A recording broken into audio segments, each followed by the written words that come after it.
Permisi Ibu, selamat pagi. Selamat masuk. Terima kasih Ibu. Duduk. Terima kasih Ibu. Iya. Bagaimana? Apakah duduknya sudah nyaman? Sudah Ibu. Oh iya. Tadi kesini dengan apa? Dengan Grab Ibu. Oh, perjalanannya lancar kesini. Tidak terlalu Ibu, soalnya tadi di perjalanan ada macet Ibu, tapi tidak terlalu parah. Oh, syukurlah kalau begitu ya. Sebelumnya, izinkanlah Ibu memperkenalkan diri. Nama Ibu Patricia Jenike Gado. Ibu menjadi guru bimbingan konseling di sini sudah 2 tahun. Asal Ibu dari Ende.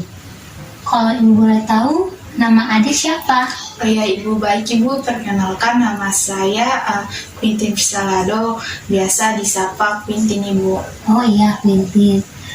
Quintin, bagaimana kabar hari ini? Apa? Baik Ibu. Oh, syukurlah kalau kabarnya baik ya. Jangan lupa tetap mengikuti protokol kesehatan ya, apalagi di masa pandemi seperti ini. Baik Ibu. Kalau Ibu boleh tahu, Quintin ini asal dari mana? Oh, saya dari Sabu Ibu, cuman kecil besarnya tuh di Kupang Ibu. Oh iya, teman Ibu juga ada yang orang Sabu sih sebenarnya.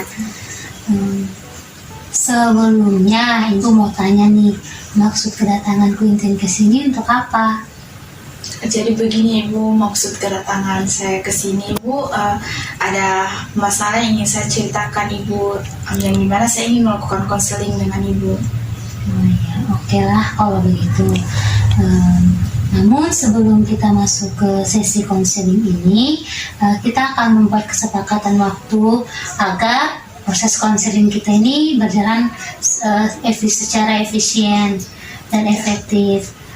Bagaimana kalau proses konseling kita ini 30 menit? Apakah Queen setuju? Oke Ibu, baik, saya setuju. Oh, oke lah kalau begitu. Bagaimana? Apakah Quintin sudah siap untuk melakukan sesi konseling? Sudah Ibu. Jadi, masalah apa yang ingin Quintin ceritakan kepada Ibu? Jadi begini Ibu, saya seringkali merasa insecure atau tidak percaya diri ketika saya berbicara depan banyak orang Ibu. Saya takut saya membuat kesalahan Ibu, misalnya seperti saya salah dalam berkata-kata ataupun dalam menyampaikan sesuatu Ibu. Saya takut hal tersebut menjadi bahan ejekan orang lain Ibu. Lalu bagaimana? Hal inilah yang membuat saya mengurungkan niat saya baik dalam hal bertanya ataupun menanggapi sesuatu Ibu. Saya juga merasa iri kepada teman-teman saya yang lain Ibu yang mampu berkomunikasi depan banyak umum tanpa adanya rasa takut ataupun malu dan mempunyai kepercayaan diri Ibu. Oke, jadi Quintin ini insecure dan tidak percaya diri ketika tampil di depan umum. Quintin takut ketika Quintin berkata-kata itu salah, dan Quintin juga takut teman-teman Quintin mengejek Quintin. Quintin juga merasa minder atau iri dengan teman-teman Quintin yang memiliki tingkat kepercayaan diri yang tinggi dan tidak takut untuk tampil di depan umum ya. Iya betul sekali Ibu, saya seringkali merasa malu dan insecure Ibu.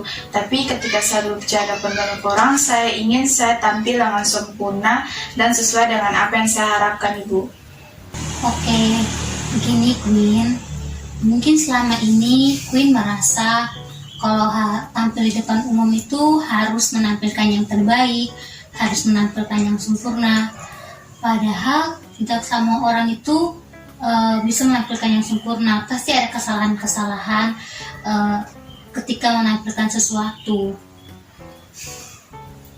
Ya Ibu, saya mengerti Ibu, tapi saya akan merasa terbebani jika pada saat saya tampil depan banyak orang, itu saya membuat kesalahan Ibu. Saya akan menjadi pikiran Ibu dengan masalah tersebut. Ibu mengerti apa yang kamu rasakan. Jadi, sekarang bagaimana tujuan kamu? Tujuan saya Ibu untuk melakukan konseling ini Ibu, saya ingin pada saat ketika saya berbicara di depan banyak umum, saya tidak malu, saya tidak percaya diri. Saya ingin pada saat saya berkomunikasi di depan banyak umum itu, saya mampu menyampaikan sesuatu dengan baik Ibu. Oke, baik. Jadi tujuan kamu untuk melakukan konseling ini agar kamu tidak malu dan kamu juga tidak insecure ketika berbicara di depan banyak orang ya. Iya Ibu, betul sekali Ibu. Baiklah kalau begitu. Kalau dari kamu sendiri, hal apa atau cara apa yang akan kamu lakukan untuk mengurangi rasa insecure kamu itu?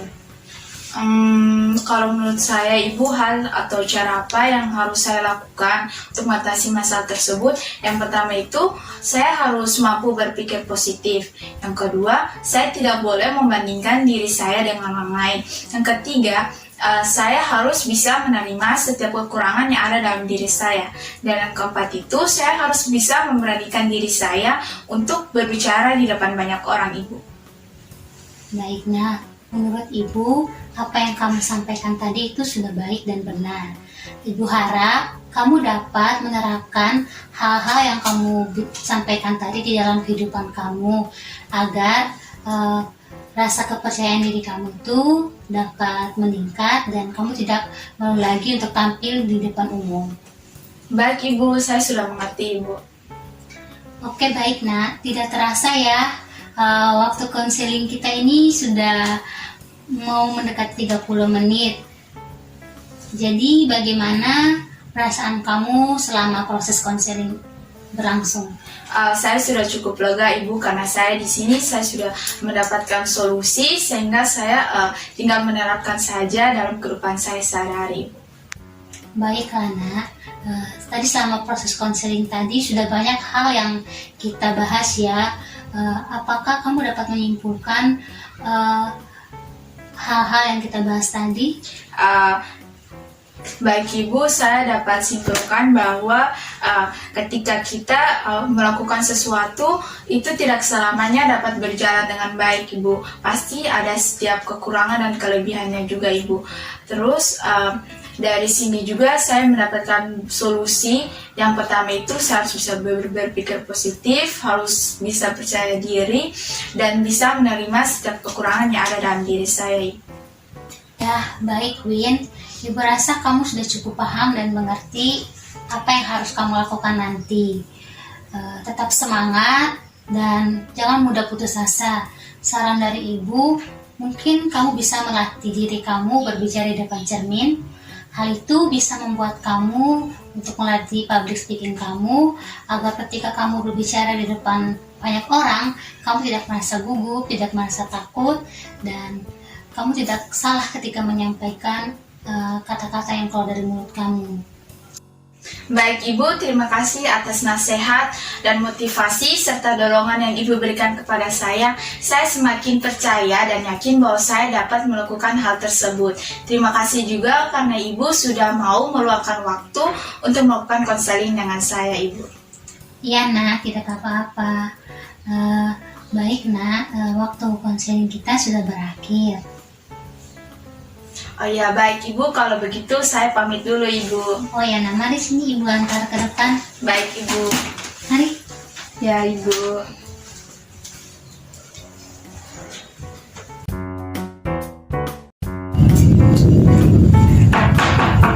Selamat siang Ibu. Selamat siang. Mari nak, silakan masuk. Mari, silakan duduk.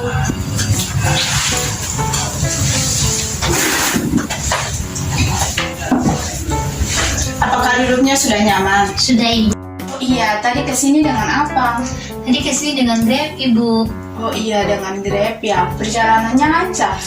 Perjalanan tadi kurang lancar Ibu, soalnya ada sedikit macet Ibu. Tapi tidak terlalu parah sih Ibu macetnya. Oh iya, syukurlah kalau begitu. Oh iya, baik, namun sebelum itu izinkan Ibu perkenalkan nama Ibu dulu. Perkenalkan, nama Ibu Pintin Pisalado. Ibu sudah menjadi konselor di sini selama 1 tahun. Kalau dengan adik sendiri, adik namanya siapa? Oh ya Ibu, nama saya Jenny Ibu. Oh, Jenny ya. Oke, baik. Jadi bagaimana kabar Jenny hari ini? Puji Tuhan kabar saya baik Ibu, hanya kemarin sempat sakit Ibu tapi sudah sembuh. Oh iya, syukurlah ya nak kalau sudah sembuh. Memang pada masa COVID-19 ini kita harus mampu menjaga diri dan menjaga kesehatan kita. Kita harus makan makanan yang bergizi serta mematuhi protokol kesehatan. Iya benar sekali Ibu, untuk mematuhi protokol kesehatan itu untuk saat ini saya tetap mematuhi protokol kesehatan Ibu. Wah, bagus. Kamu harus tetap mempertahankan hal tersebut. Baik Ibu, terima kasih. Ya, kalau boleh tahu, Jenny asalnya dari mana? Saya asalnya dari Ende Ibu, di Pulau Flores. Oh, dari Ende ya. Di Ende itu ada tempat wisata apa saja di sana? Oh ya, kalau di Ende Ibu ada Taman Nasional dan Mokelimutu, terus ada rumah adat di Saga, terus juga ada rumah adat di Borogai, terus ada di Nggela juga ada Ibu tempat wisata. Wah, banyak sekali ya. Sepertinya nanti liburan Ibu harus ke sana. Iya Ibu, di sana bagus-bagus Ibu pemandangannya Ibu. Oke, baik. Jenny, apakah kita bisa melakukan proses konselingnya sekarang? Bisa Ibu. Namun sebelum kita melakukan proses konseling, ini Ibu ingin membuat persetujuan waktu dulu. Yang dimana dengan ada persetujuan waktu ini, proses konseling kita dapat berjalan secara efektif dan teratur. Jadi untuk proses konseling kita ini memakan waktu sebanyak 30 menit. Apakah Jenny setuju? Saya setuju Ibu. Namun, bisakah Ibu merahasiakan masalah yang saya ceritakan kepada Ibu? Saya takut masalah saya nanti diketahui oleh orang lain, Ibu. Jenny tenang saja, karena dalam proses konseling ini kami sangat menjunjung tinggi kode etik dan asas, yaitu asas kerahasiaan. Jadi Jenny tidak perlu takut atau khawatir nanti masalah Jenny akan diketahui oleh orang lain. Oke Ibu, baiklah kalau begitu. Saya merasa lebih luas untuk menceritakan masalah yang saya alami. Tenang saja Jenny, apakah bisa kita mulai proses konseling ini? Iya Ibu, bisa Ibu. Oke, jadi masalah apa yang akan kamu ceritakan kepada Ibu? Tadi saja kamu datang dari sana itu muka kamu ditekuk dan dahi kamu itu mengkerut. Begini Ibu, di semester 4 ini banyak sekali tugas yang diberikan oleh dosen. Ketika saya ingin mengerjakan tugas tersebut, rasa malas di dalam diri saya Ibu itu lebih besar dibandingkan keinginan saya untuk mengerjakan tugas tersebut, sehingga membuat saya untuk menunda-nunda dalam mengerjakan tugas tersebut Ibu. Oke, baik. Tadi Jenny mengatakan bahwa Jenny ingin belajar, namun rasa malas yang ada di dalam diri Jenny itu lebih besar ketimbang rasa ingin belajarnya Jenny, begitu? Iya Ibu. Oh iya, lalu banyak sekali waktu luang yang saya gunakan Ibu untuk main HP, terus untuk nonton film Korea, untuk nonton TikTok, terus untuk siaran teman-teman Ibu. Dalam masalah yang kamu jelaskan tadi itu ada satu masalah yang Jenny tidak bisa menyelesaikannya, itu tidak bisa yaitu tidak bisa melawan rasa malasnya Jenny. Iya Ibu, saya takut Ibu rasa malas tersebut membuat saya mendapat nilai jelek Ibu. Jadi begini Jenny, merasa malas itu pasti ada di setiap diri seseorang. Namun kita sebagai pribadi, bagaimana kita dapat melawan rasa malas itu tergantung dari diri kita sendiri. Iya Ibu. Kalau begitu Ibu mau bertanya, pernahkah Jenny berpikir atau kalau sikap Jenny yang suka membuang-buang waktu tersebut dan ini melalai dalam mengerjakan tugas dan lebih suka memain HP dan lebih suka menonton film Korea, apakah hal tersebut membuat Jenny mendapat nilai yang cukup baik selama proses perkuliahan? Karena Ibu, beberapa kali saya pernah berjuang untuk melawan rasa malas tersebut. Namun, saya terlena lagi Ibu dan terbawa dalam rasa kemalasan ini.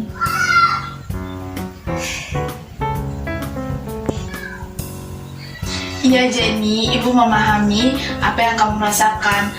Namun memang sulit kita melawan rasa malas tersebut. Namun kembali kepada diri kita sendiri, apakah kita mau mengalahkan rasa malas tersebut atau tetap dalam zona nyaman kita sendiri. Jadi begini Jenny, Ibu ingin bertanya lagi, Jenny ingin mengalahkan rasa malas tersebut dan mau mengubahnya menjadi lebih baik atau bagaimana? Iya Ibu, saya ingin mengalahkan rasa malas di dalam diri saya. Saya ingin berjuang dan berusaha Ibu. Saya tidak mau mendapat nilai jelek Ibu dalam ujian nanti. Baguslah Jenny kalau begitu masalah Jenny. Lalu apakah Jenny sudah mempunyai cara atau solusi untuk mengatasi masalah yang dihadapi Jenny tadi? Sudah Ibu. Oke baik. Kira-kira masalah atau program apa yang akan Jenny lakukan? Ibu, program yang akan saya lakukan itu saya akan rajin belajar, saya akan mencari referensi buku atau jurnal dan juga kegiatan atau referensi kegiatan-kegiatan yang berkaitan dengan perkuliahan. Lalu saya akan membuat jadwal belajar dan menghilangkan kegiatan-kegiatan yang tidak berguna seperti jalan-jalan dengan teman atau menonton film-film Korea. Ibu, saya akan membuat jadwal belajar di rumah Ibu. Dari hal yang tadi kamu sebutkan tadi, kira-kira kapan Jenny mau melakukan hal tersebut? Kalau tidak ada hambatan, pulang dari sini saya akan melaksanakan program-program yang telah saya sebutkan tadi Ibu. Oh, syukurlah kalau begitu Jenny. Baik, Jenny pasti bisa mengalahkan rasa malas tersebut. Namun sebelum kita mengakhiri sesi konseling kita, bagaimana perasaan Jenny setelah kita melakukan konseling tadi? Baik Ibu, setelah melakukan sesi konseling tadi, saya merasa termotivasi kembali untuk belajar dan mengerjakan tugas yang diberikan oleh dosen Ibu. Baguslah. Semoga setelah pulang dari sini, Jenny dapat menerapkan program-program yang Jenny sudah buat sesuai dengan jadwal. Dan Ibu sangat berharap Jenny dapat melakukannya setiap hari. Baik Ibu, terima kasih Ibu. Ya, sama-sama Jenny. Oke baik, tidak terasa ya waktu konseling kita sudah mau berakhir. Ibu harap Jenny dapat melakukan program-program yang tadi Jenny sudah sebutkan tadi dalam kehidupan Jenny setiap hari. Dan Ibu juga sangat berharap Jenny dapat menjadi pribadi yang lebih baik dari hari-hari sebelumnya. Baik Ibu, terima kasih banyak Ibu. Ya Jenny. Baik Ibu, terima kasih banyak Ibu sudah mau meluangkan waktu untuk saya. Kalau begitu saya pamit pulang Ibu. Ya sama-sama Jenny. Mari Ibu antarkan ke depan. Baik Ibu.